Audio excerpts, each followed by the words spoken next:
Greetings, it's Iain from RTO here. Hope you're all well. Welcome to Retro Ranking, where we look at songs. And today we're going to do something a little bit different. We're going to look at Skiffle, which is an interesting sort of music. It's like rock and roll meets folk. And we have things like washboards and T-chest basses and banjos and all sorts. And the king of Skiffle, as he was referred to, was Mr. Anthony James Donegan, known to us as Lonnie Donegan. He was born in Scotland on the 29th of April 1931. Sadly passed away in 2002. He started off in jazz, but he soon turned to the skiffle. Sort of one song which we'll talk about that changed it, and very successful.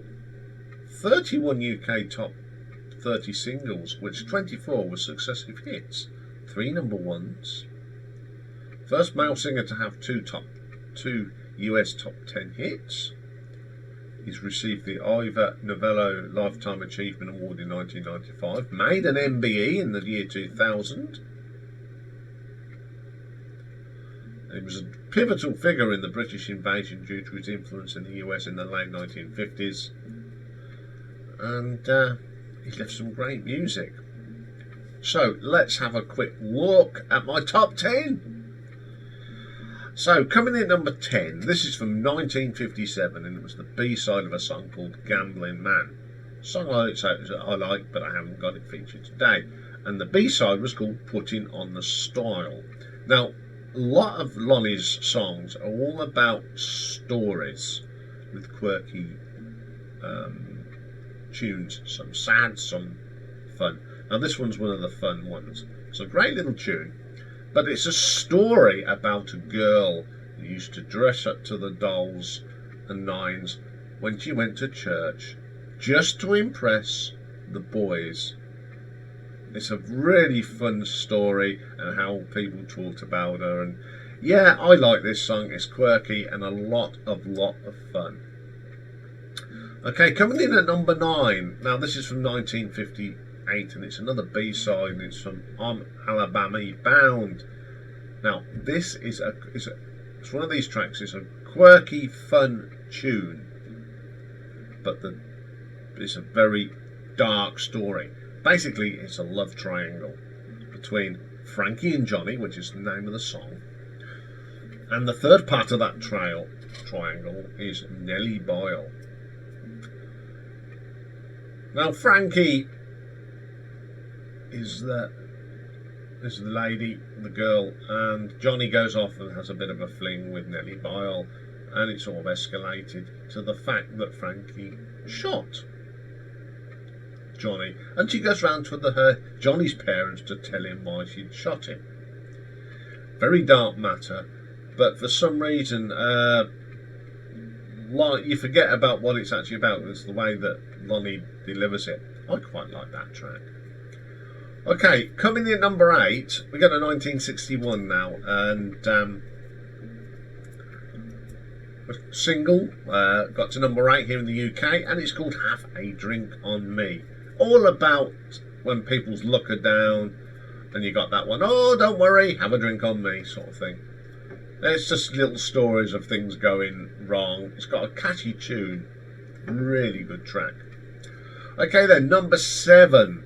This is from 1957, and it was one of his number 1s in the UK, and it's called Cumberland Gap. Now the Cumberland Gap, allegedly, is the gap between, I think it's between Newcastle and Middlesbrough, up in the northeast of England. It's about 15 miles apart, and I think that's what it's called. So if you are from up that part of the world, please put it in your comments to sort of clarify that for me, because I'm sure that's what it's all about. It's just a great song, great little rock and roll-y type number. Quite like that one. Okay then, coming in at number 6. This is from 1956, and it's a B-side, the B-side of Lost John, and it's called Stubbow. Now, Stubbow was a race horse It's all about these escapades of this horse and what they used to get up to. Quite a fun song, told in a wonderful way by Lonnie. Makes it a fun track. Okay, coming in at number 5 is actually the A-side of Stubbow, Lost John. This got to number 2 here in the UK and number 58 in the US.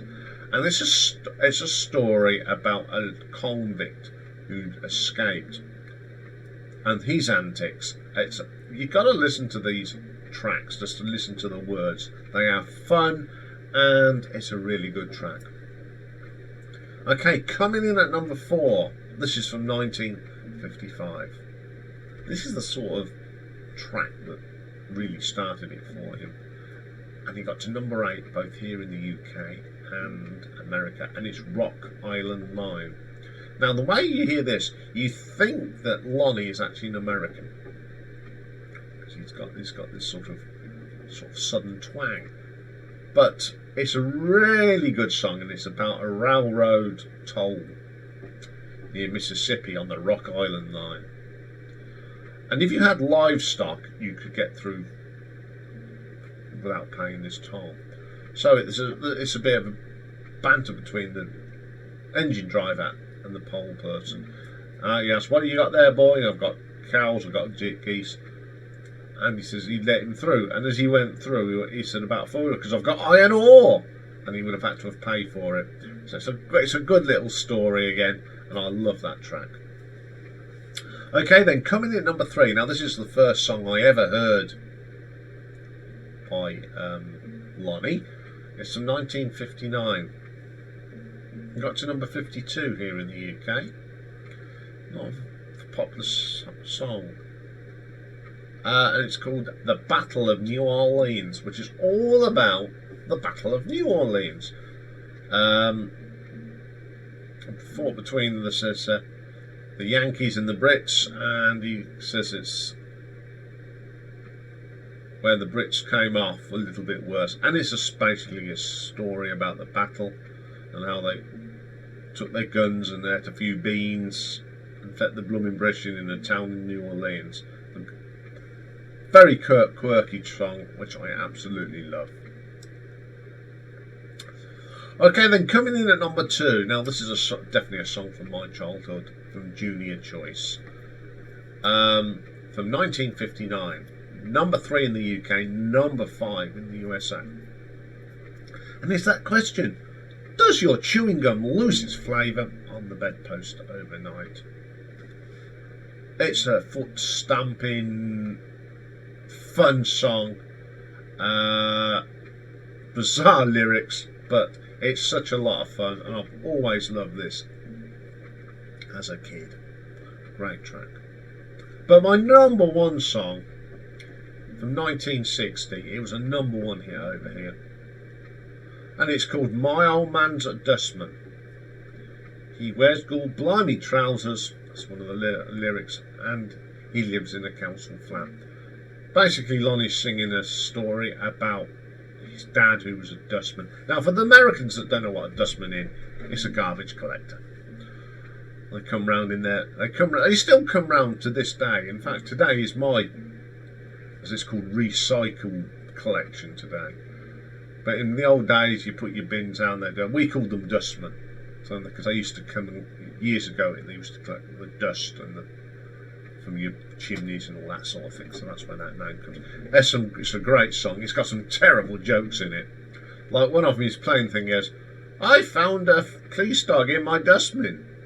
How did you know it was a police dog? He had the policeman with him. Boom, boom. Yeah, great track. I do like that one. So there we go. There's my top 10. But I have got some honourable mentions. And the first one's from 1956, and it's actually a song off an album called Showcase. Now I've got this on a greatest hits album. It's called Wabash Cannonball, or Wabash Cannonball.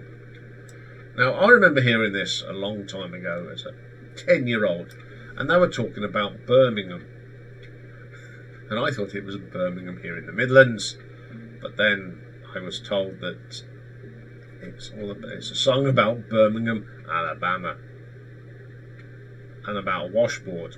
And you got the washboard on the end. Makes a funny old noise. It's played with thimbles. It's a great little track. I really like that one. My second one was a number 3 hit from 1958, and it's Tom Dooley. It's a really sad song about the sad life of Tom Dooley, but the way that Lonnie sings it, it's a happy song, which is quite clever to get a song that's very sad but make it a quirky song. And it got to number 3, so it was very, very popular. And my last one today is a song again from '56, and it's on an album called The Incredible Lonnie Donegan. Again, I've got this on a Greatest Hits album. And it's actually a 19th century American folk song called Pick a Bale of Cotton. Now, I know this because we used to sing it at school in music as a round. Very quirky song, but it's good to sing as a round, and I like Lonnie's version. It just reminds me so much of my school days, this song. So there we go. A bit of skiffle, which is a bit different. So that's all for today. Tomorrow is Marathon Day, and it's another viewer's request, and it's for Scandinavian band Amorphis, who are sort of symphonic death metal with lots of grunts in it. Interesting band. I didn't know much about it. Now, I don't know if this was Christopher or Zeb, but it's the sort of bands they thought they come up with for me to rank, and you'll find out what I thought of Amorphis tomorrow. So have a great day. The weather's improving. It's a lot lighter than when we started, so that's a good sign. Have a great day, everyone, and I will see you tomorrow. Bye for now.